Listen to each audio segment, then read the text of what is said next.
Welcome, ladies and gentlemen. This is Griever back here, bringing you guys Akatsuki no Yona, also known as Yona of the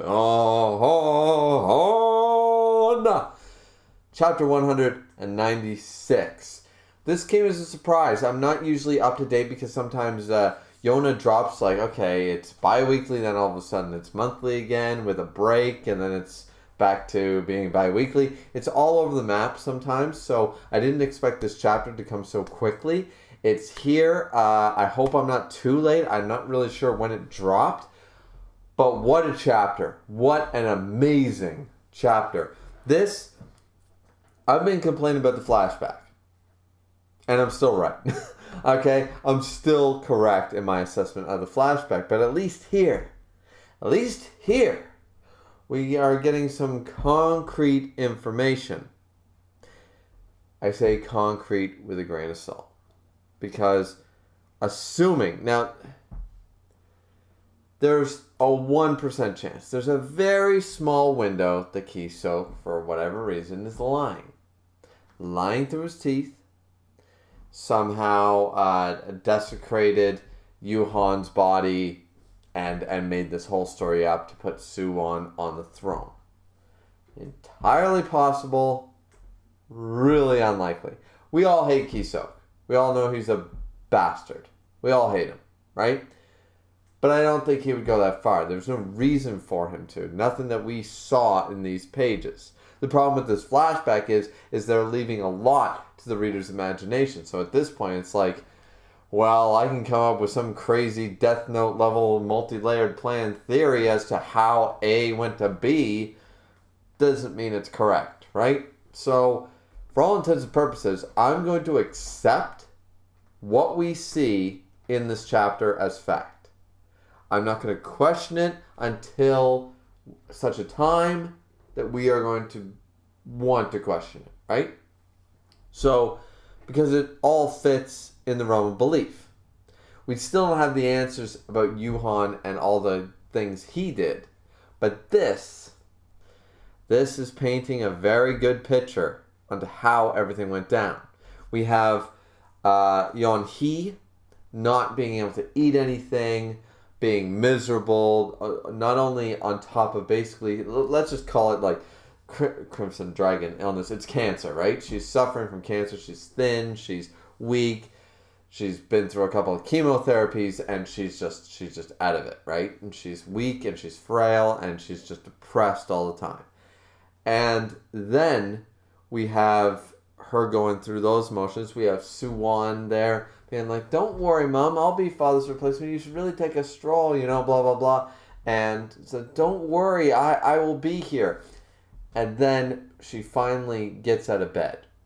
And it's late at night, and she's walking around, and she just sees, oh, there's Kisok, there's soo-won, there's a bunch of Lord Yuhan's, royal guard, like personal guard. What are they all talking about? She inches a little closer, and she hears that soo-won personally, this is like a 7-8-year-old boy, desecrated his father's grave. That's wow.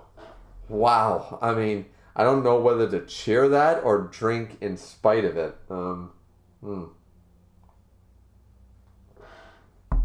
I don't know the correct response to go through with that knowledge, with that information. An 8-year-old, give or take, dug up his father's damn grave and desecrated his corpse. Defiled that piece of my... Wow. Like, don't get me wrong, noble reasons, I get it, I'd probably do the same, but as an 8-year-old, no fucking way. This 8-year-old is some light Yagami level of 8-year-old. But soo-won did this, went on, opened up the grave, and looked and said, like, the corpse was so disfigured and shit, it was like, it was dreadful, it was awful, he fell off a cliff and stuff. We knew that at the beginning of the chapter. That's what all it sparked. And then said, well, Kisok's story is true. There were definitely, markings and tail signs that there is a sword wound in his back. So Il murdered Yuhan.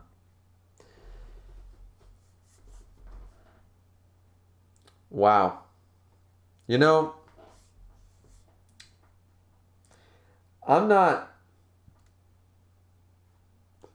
completely against this. Like, remember that what we know of Il as a reader is this much. We know fuck all. You want to call it that, right? So, from our perspective, we've only had Hawk and Yona's perspective on how Il was a good king, was a good person. But we don't know what he was like. We don't know. How many people do you know? Or how many people, I'm sure you can read the stories that I've turned my life around, right? There are so many people, by the time they're in their 30s and 40s, turn their life around. They were a bad seed, a bad kid, all that stuff. They went to juvie. They did some B&Es. They did this, they did that. They were klepto, whatever. I mean, I'm doing some lesser crimes here in the grand scheme of things, but I'm saying there are people that are pieces of shit in, one decade and turn their life around in the next. We always, and myself included, always try to hold true to the fact that Il is a good person. There's something more going on. But maybe it's more simple than that. Maybe it is the black and white we're seeing here in the chapter. Il is, and you know what's crazy? Is that in any other circumstance, in any other story, like if you watched the Law and Order episode or something and someone went, I killed my brother because Jesus told me to. My son is the reincarnation of Jesus. We'd all go, kill it, kill it, kill it with fire, right? We'd all be like, dude is insane. Dude is mental. Dude needs to be in an institution and then burned at the stake like his creator or whatever. Like, that dude is got some unstable thoughts. And here we can see from Yuhan's perspective, that's how he views the Crimson Dragon and all this stuff, and he views his brother and his insanity, because it's like that. From our perspective, I think the mangaka did a good job. I feel like this could have been done more subtly and better to make us not so hate on this flashback. There could have been better hints. But in the way that you have this character who, in any other circumstance, we would think is insane. But because we, the reader, have been here for almost 200 chapters, Crimson Dragon King did exist. Zeno is alive to say so. Zeno is 2,000 years old. We have the 4 dragons. We have these 4 mythical beasts who are drawn to Yona, the reincarnation. It's not a fable. It's not theory. It's not mystery. It's fact, and it's here. So it's a very interesting dynamic, because I am totally on Yuhan's side in this debate, knowing full well that Il is technically correct. But you have to understand from Yuhan's perspective,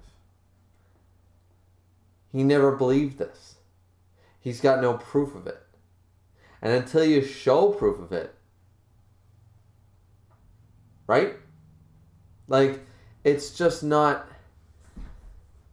This chapter makes you think. This chapter is... Wow. This is the best flashback chapter. It's one of the best chapters because it just leads us into so many questions about right and wrong. Yuhan's not wrong. Il's not wrong. But they came to this point. Kashi wasn't killed by Yuhan. I believe that. Something else went down.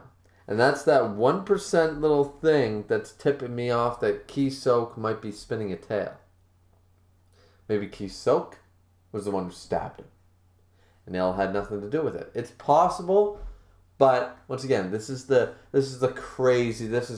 outlandish theory level. I'm going to believe what we saw in this chapter is accurate, but we don't know the reason behind Kashi's death. Kashi's death could have been just what it was. Kashi could not see her own future, but she is able to see the future of others. Hence, she could see the future of her daughter, Yona. And I've already talked about this before, but retroactively, maybe she can't see all of it, but when she sees a blank spot because her future's included, that's when she gets weary and she pulls Yona back. That's all I'm suggesting. So, because Yona wasn't there, right? That's the whole thing. So, it could have just been bandits. It could have been. You know, Yuhan basically goes, yeah, well, it doesn't matter. That woman, like a shrine maiden, I overlooked it. I overlooked the kids. I still don't. There's so much here to unpack. I don't think I can get it all out in this video. I'm sure that I'm gonna, like, when I do other chapter reviews and stuff, we'll talk about other stages of this. But either way, the fact of the matter is that soo-won found out from Ki-sok, it wasn't on single combat. King Il stabbed him from behind. What happened? They talk about what happened, how they rode out. They went to this cliff. Yuhan was all saying, like, you know, you can call on me anytime. I mean, this is the first time you've been out since Kashi's death. You know, it's good. We should have a long talk and long ride together and stuff. And so that's when Il goes on about the whole Shrine Maiden thing. And then that's when Il stabs Yuhan from behind, like a coward. And then Yuhan tries to talk to him about this. And like Il is just totally convinced. Now, once again, this is from Ki-sok's perspective. We're trusting the memory of Ki-sok here. I don't think they're going to pull a double entendre. Maybe there was a conversation before or after all this went down that Ki-sok didn't see or something. But I'm going to assume that Ki-sok did see this verbatim. What we're seeing now, Ki-sok is relaying. He's not lying. I mean, the evil actions of Il, maybe he was weeping the whole time. Maybe Yuhan was okay with it. It might have been like the expressions they're making. This is, of course, fabricated by Ki-sok's memory. Maybe Il's not all, you elder brother, you must die sort of mentality. Maybe it was more, brother, I wish I didn't have to do this. And Yuhan's kind of like, dude, it's all right. You know, it could have been a different, like, Half-Blood Prince Harry Potter. What we saw from a reader perspective, what we saw from there is Snape, spoilers alert for anybody who hasn't seen a book that's fucking 12, 20 years old. Snape kills Dumbledore. And we go, alright, Snape is actually evil. Harry was right the whole time. It's not until the next book that we understand, no, Dumbledore wanted him to do it. So, we are reading this from Ki-sok's perspective. We are reading Half-Blood Prince from Harry's perspective. Things were a little different, right? Not saying this can't be accurate, and as I said, I don't hold to that theory very strongly. I think it's a very small percentage, but it's entirely possible. But for right now, I'm just gonna read this and be like, okay, what I'm seeing is correct, because Il says, you murdered Kashi, did you not? That's why he stabbed him, that's why he's after him, and that's when Yuhan basically tells him, no, I was not the one she was just an apprentice shrine maiden, I overlooked it. Il tells him he's a sinner and all this stuff, and says she was no mere shrine maiden, Yona was born to her, she was the exalted mother to the Crimson Dragon King, and Yuhan is the one who just goes off and says, you have been fooled by that woman too. Our father was. Like, these are fables. They don't exist. This religion needs to stop. It won't save our kingdom. This, like, leaving our kingdom to the gods is foolhardy. We need to take it with our own hands. Our own hands. We can't stop. We got to stop relying on the gods will fix everything. Make it work with your own hands. The hard work aspect that Yuhan is asking of his people is correct. You can't just rely on the church to save you every goddamn day, right? So it's like, oh, well, I can just sit back. I can, right. Oh, man, there's a flood. Well, I mean, that's what happens. Oh, look at that, a fire. I could have bought a fire extinguisher, but the gods will fix the fire. Yep. Okay. A hurricane. Oh, well, God will make sure my house is safe. No need to, chain down the barbecue and batten down the hatches or anything. I'm sure everything will work out just fine. No need to buy insurance either. Forget that, God will save us, right? Yuhan hated that attitude. And he felt that the royal family and a lot of the people in the upper court, in the higher ends of the royalty, were like that. And Il is proving that. Once again, on the flip side, Il's right. But Yuhan doesn't believe in it, and Il he's a fanatic. He's a zealot to the point of Il is got some Gobi tendencies. I will go that far. Il has some Gobi tendencies level. Almost like Kija a little bit, right? It's a little far. It's too much in one way. Relying too much on the fate of, well, comes the Dragon King, everything's hunky-dory. It's like, you're still human beings. You're still people. You still need to go and work for what you earn and all that stuff, right? And Il is too much on that side, the Gobi side of things. And Yuhan is totally 180 of that, right? So it's really sad that it came down to this. I feel like we missed part of this scene. I'm going to assume that this whole scene that we see with these two is accurate and correct, but I think we're missing just a key part of it or something. Like it's powerful, but Il really went from this to that. Yuhan went from that to this. Just seems crazy. So, I mean, Yuhan screams at him and tells him, "You're the monarch. You're the king. I will always be here to support you, no matter what. But don't clutch. Don't bring yourself to being a part. You need to save this kingdom with your own hands. Don't rely on prayers to save this kingdom. We need to act, and we need to be strong to save this kingdom. Don't entrust, our kingdom to the gods or whatever." And that's when Il basically decides. Yuhan tries to talk reason to him. He shoves him, and he is thrown off the cliff. Kisok witnessed all this, and basically says all this and stuff. That's when some of the personal guard get mad at Kisok and all that stuff, for being like why didn't you save him? That's when soo-won, he reminds me, soo-won is basically like here we got a Damien, we got a Rosemary's Baby, we got all this shit, like the Antichrist is here.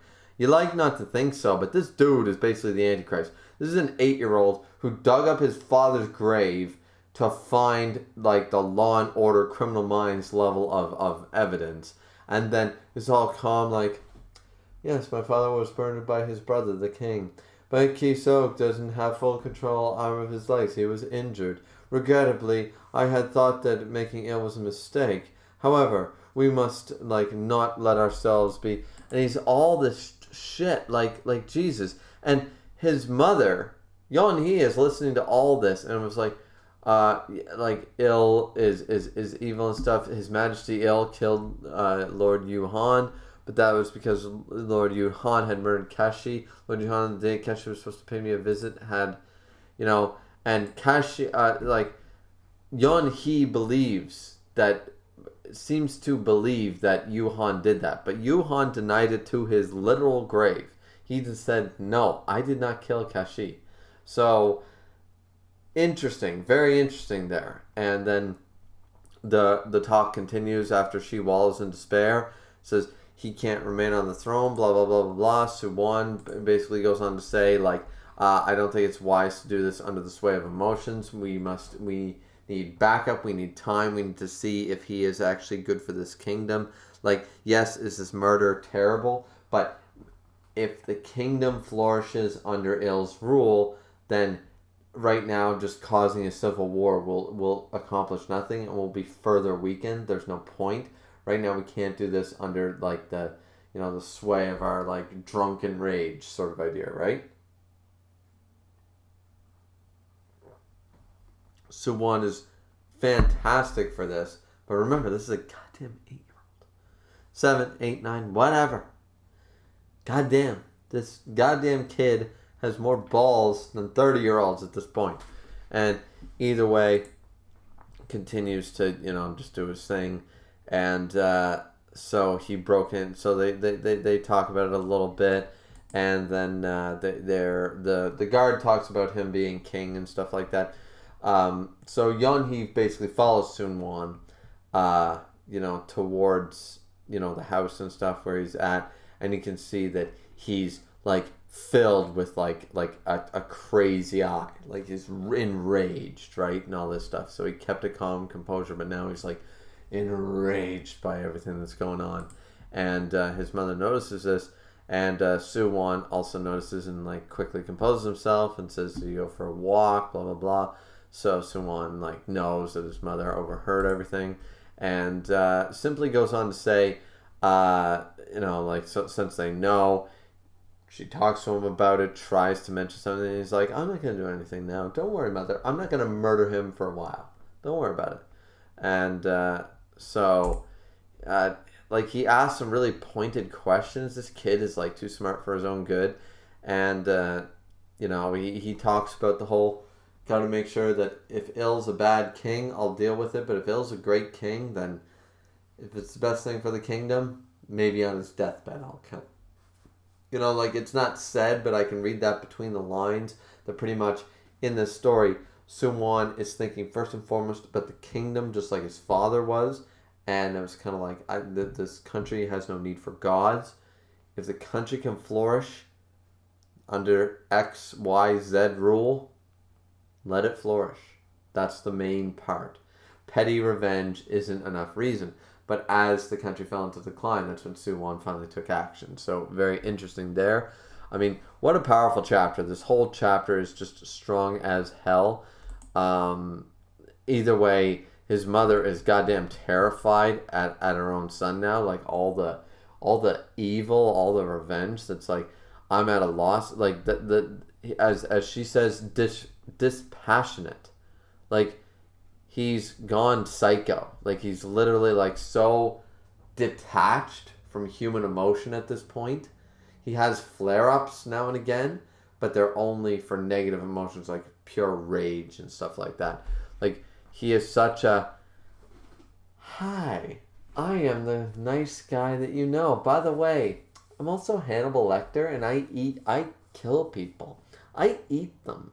I'm here to literally barbecue your corpse, fuck it 3 times, and then eat it with a napkin in my brooch and all that stuff. Yes, in my suit, and I'm going to carve you with a fork and like be all gentleman about basically being a monster.